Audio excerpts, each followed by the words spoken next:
cosa bien importante que tú dijiste. El gobierno dijo que podría. Eso ya es una noticia no tan mala, porque es distinto cuando el gobierno dice esto es inconstitucional. Aquí hay una duda que tiene el gobierno. Y la explico muy fácil por qué existe esa duda. Pero antes le quiero decir, el proyecto ya se aprobó en la Cámara de Diputados, se aprobó en el Senado, ahora va a tomar razón en la Contraloría y luego el presidente de la República tiene que publicarlo y promulgarlo. Pero ¿qué significa este comunicado del gobierno? Porque usted cuando hablamos nos dijo, yo creo que más o menos, ahora vuelve al Senado, y que más o menos en 15 días esto ya podría ser ley, que finalmente a las personas que no han podido pagar sus servicios básicos no se les corte el servicio ni tampoco se les aplique una multa. Esta comunicación que envía el gobierno, donde eventualmente podría constituir infracción a las normas constitucionales, ¿significa que esto se va a demorar más? ¿Que el gobierno está diciendo, esto no corre? ¿Qué es lo que significa el lenguaje de Congreso? Voy a explicarlo muy fácil. Mira, claro, el día cuando hablamos el día miércoles estaba aprobado en la Cámara de Diputados, luego pasó al Senado y el gobierno en ese minuto no había dicho nada respecto a su constitucionalidad. Esto lo dijo recién ayer. Entonces, no sabíamos esa opinión. Pero en términos muy simples, lo que el gobierno puede hacer cuando hay un proyecto que no hay iniciativa de él y que considera que es inconstitucional, puede deducir una acción ante el Tribunal Constitucional para hacer un análisis de ese proyecto y que finalmente el Tribunal Constitucional lo declare si es constitucional o no.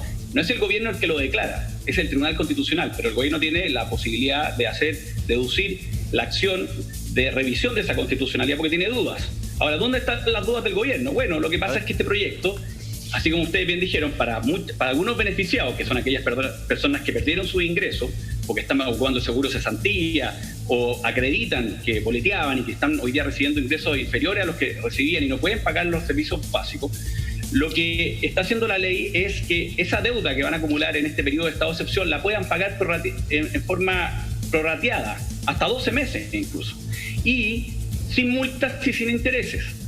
Eso para muchas personas del gobierno es expropiatorio, porque en el fondo le estamos diciendo a la empresa, una empresa privada, decirle cómo tiene que prorratear, y lo que más teme el gobierno, y ahí está la gran duda que tiene el gobierno, es que finalmente, ¿quién va a pagar ese menor costo que va a tener la empresa? Porque la empresa no va a tener la liquidez, la plata, porque no le han pagado la cuenta. Entonces, este prorrateo significa un costo financiero para la empresa. Y ahí el gobierno dice, cuidado, que si esta ley sale, no puede pasar que nos demanden a nosotros y nosotros tenemos que pagar la cuenta. Eso es. Sí, claro. Quiero saludar también al senador Francisco Chaguán, que nos acompaña en la transmisión. Hola, senador, ¿qué tal? ¿Cómo saludarlo a la distancia. A ver, hablen un poquito, senador, por favor.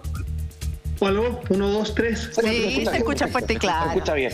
Se escucha muy bien. Más que mejor. Oiga, senador, gusto saludarlo. Me gustaría entender, porque yo estaba escuchando la conversación, estoy un poco atónito con esta noticia.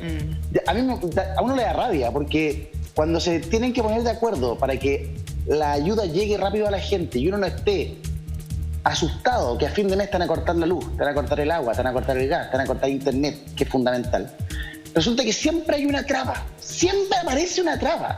Hay muchas veces que el Ejecutivo dice, yo le estoy diciendo al Congreso que me ayude, a los parlamentarios que me ayuden, porque siempre ponen trabas en el Congreso. Y ahora el Congreso se puso de acuerdo, en tiempo récord prácticamente, y transversalmente apoyarnos esto con algunas excepciones, por supuesto. Y ahora es el Ejecutivo que dice, esto lo vamos a revisar porque parece que es inconstitucional. ¿Cómo se entiende a la política chilena cuando ponen un obstáculo para algo que va en directo beneficio de todos los chilenos? No se entiende. No se entiende, y lo más complejo es que sería un profundo error del gobierno. Sería un profundo error por varias razones. Porque fue el propio presidente Piñera quien tempranamente escuchó justamente la necesidad de miles de chilenos que hoy día han perdido sus puestos de trabajo. Tenemos que se han perdido cerca de 1.800.000 puestos de trabajo. Y frente a una situación dramática, una pandemia brutal, pero además de la crisis económica más profunda desde que tengamos registro, es que justamente fue el propio presidente el que inició tempranas conversaciones con las empresas distribuidoras para los efectos de evitar el corte de servicios. Primero. Segundo, el subsecretario, cuando estábamos aprobando ayer, el proyecto señala que el Ejecutivo está muy de acuerdo respecto del objetivo final del proyecto. Y tercero, una ministra como la ministra de Transporte y Telecomunicaciones y la subsecretaria Gidi, quiero agradecerles porque recogieron un proyecto de ley que habíamos presentado junto a la senadora Proboste y lo incorporó a la comisión mixta para dotar de internet gratuita, asimilándola al Fondo Solidario, a todos aquellos alumnos de educación primaria, secundaria y universitaria que tuvieran gratuidad. Entonces, por una parte, tenemos ministros de Estado que coayudan, que incorporan rápidamente un proyecto de ley que habíamos ingresado recién con la senadora Proboste y lo incorpora a la comisión mixta para que salga rápido. El subsecretario señalando que con esto se cumple el objetivo inicial del gobierno. El presidente Piñera, que fue el que primero conversó con las empresas de Chibora y que ahora se nos dice que este proyecto de ley, senador, eventualmente va a ingresar al Tribunal Constitucional. No se entiende. Es que detengamos en ese punto, senador, porque el gobierno argumenta que los temas tratados en este proyecto ya fueron abordados el 27 de marzo, en eso que usted menciona, cuando el presidente con las empresas de servicios básicos acuerdan beneficios para los consumidores. Entonces, ¿cómo, si nos pudiese explicar en definitiva qué es lo nuevo de este proyecto versus aquello de marzo? Bueno, ¿Por qué el gobierno, diputado? Es que por eso mismo, Germán, lo que está diciendo el senador es exactamente lo que decimos todos. Bueno, si esto era un acuerdo que haya hecho el gobierno con la empresa, que era una ley, ¿cuál es el problema? Claro. Si es casi lo mismo que acordó el gobierno, lo que pasa es que a mí, como legislador, y a Pancho le pasa lo mismo, nos gusta que las cosas queden en la ley. Claro. Porque cuando está en la ley prohíbe o la ley ordena. En cambio, si el acuerdo que puede hacer el gobierno con la empresa, finalmente, ¿quién tiene que empezar a fiscalizar si la cumple o no la cumple la empresa? La superintendencia. Es pura buena voluntad nomás. Perfectamente que esto es... Pero ya tuvimos, Gonzalo, una mala experiencia con las cuentas de la luz. Porque efectivamente todos los chilenos, muchos chilenos fueron afectados porque frente a la imposibilidad de poder controlar el consumo del mes en el registro de cada hogar, finalmente llegaron cuentas voluminosas que excedían con crece el consumo real. Entonces, por eso, como yo coincido con Gonzalo, nos gusta que estos temas, estos acuerdos, no sean de palabra, sino que queden en la ley y no sea la superintendencia la que tenga que fiscalizar el cumplimiento, sino que sea la ley la que mandate. Entonces sí, a ver, usted nos dice que la ministra estaba de acuerdo, que la subsecretaria estaba de acuerdo, que el presidente estaba de acuerdo, que 28 senadores votaron a favor, 10 en contra, otros se abstuvieron. ¿Quién mandó esta carta, quién mandó este comunicado en donde advierte eventualmente que este proyecto de ley podría ser constitucional? ¿Quién se hace responsable? La misma persona al instructivo, Juli. Claro. La misma persona al instructivo. O sea, hay alguien en la moneda que te está mandando solo. Lo que pasa es que este proyecto no es un proyecto que envió el gobierno. No, de acuerdo. Es un proyecto que inició iniciativas parlamentarias. Tanto el Senado, yo también firmé el primer proyecto de la Cámara de Diputados. Entonces, finalmente, todos estos proyectos terminaron en este gran proyecto. Y el gobierno, con la voluntad de varios ministros, apoyaron. Pero nunca el gobierno le puso la firma al proyecto. Pero si el presidente estaba de acuerdo... Para decir que es inconstitucional. A mí me parece un error, totalmente. Porque la ministra fue la que ayudó a terminar el proyecto. Coincido con Gonzalo, y yo lo que pido al gobierno, con toda franqueza, porque yo sé que el gobierno está haciendo un tremendo esfuerzo, yo quiero señalarlo. Acá tenemos un paquete fiscal de ayuda como nunca antes hemos tenido en la historia de Chile. Este es el séptimo paquete fiscal más importante del mundo, uno de los 3 más potentes de América Latina, junto con Perú y junto con Brasil. Estamos hablando ya de 17.000 millones de dólares.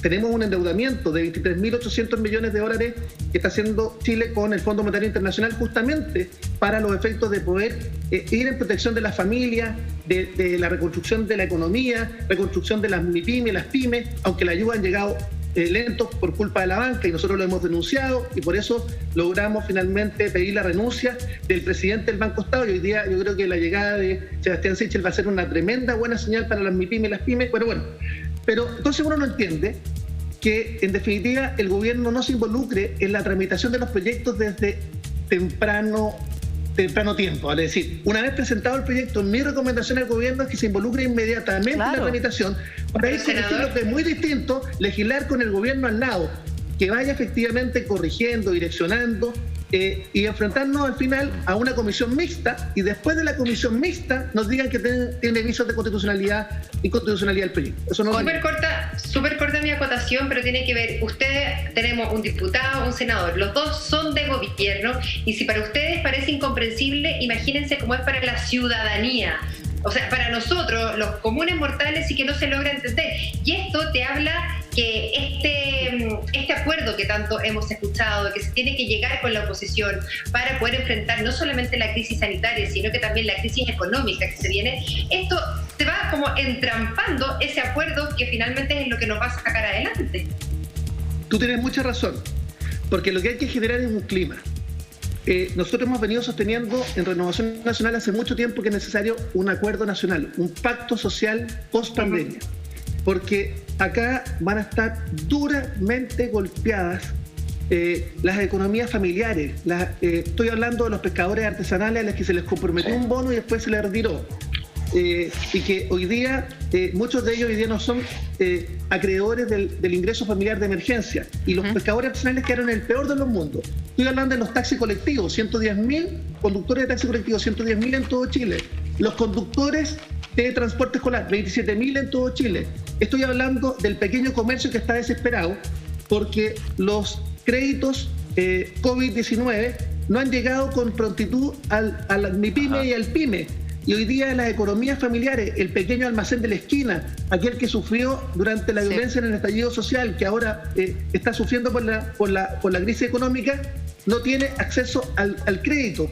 Estamos hablando de que finalmente lo que tenemos que hacer es lograr que estos recursos, que son cuantiosos, lleguen finalmente a las personas que lo necesitan en forma rápida. Absolutamente de acuerdo, pero senador, puntualmente en este tema, en el de los servicios básicos, que de verdad lo hemos discutido ampliamente el lunes o esta semana, no sé cuándo estuvimos con el diputado, estábamos todos súper contentos, porque más encima el diputado decía, en 15 días más esto ya podrá ser ley. Fíjate, y hay mucha gente que se sintió aliviada, hay mucha gente que lo está pasando mal, hay mucha clase media que lo está pasando realmente mal y que necesita ayuda porque no le llega ayuda. Y usted decía, nosotros no lo comprendemos y somos de gobierno. Bueno, la oposición tampoco lo comprende y hay gente que está muy enojada, como la senadora Jimena Rincón, que nos dice lo siguiente. Ponga atención.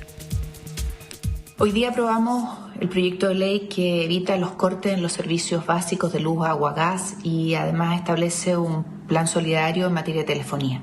Se trabajó con las empresas, con muchos de los sectores de las empresas, se trabajó con el Ejecutivo y el Gobierno anuncia a través de un comunicado que está evaluando recurrir al Tribunal Constitucional. De verdad, no se entiende nada. El presidente se pone o no se pone en el lugar de los que menos tienen. El presidente entiende que hay una situación de precariedad importante en muchas de las familias de nuestro país y por lo tanto necesitamos el esfuerzo de todos. No es así, presidente, como se construyen acuerdos. No es así como puede invitarnos a conversar y no estar dispuestos a avalar y respaldar algo que se ha hecho transversalmente en el Parlamento. Presidente, necesitamos un nuevo trato, necesitamos un acuerdo que parta desde la convicción profunda de que hombres y mujeres en nuestro país requieren la ayuda de todos, de las empresas, del Gobierno, del Parlamento. Es la hora de mostrar un cambio de verdad.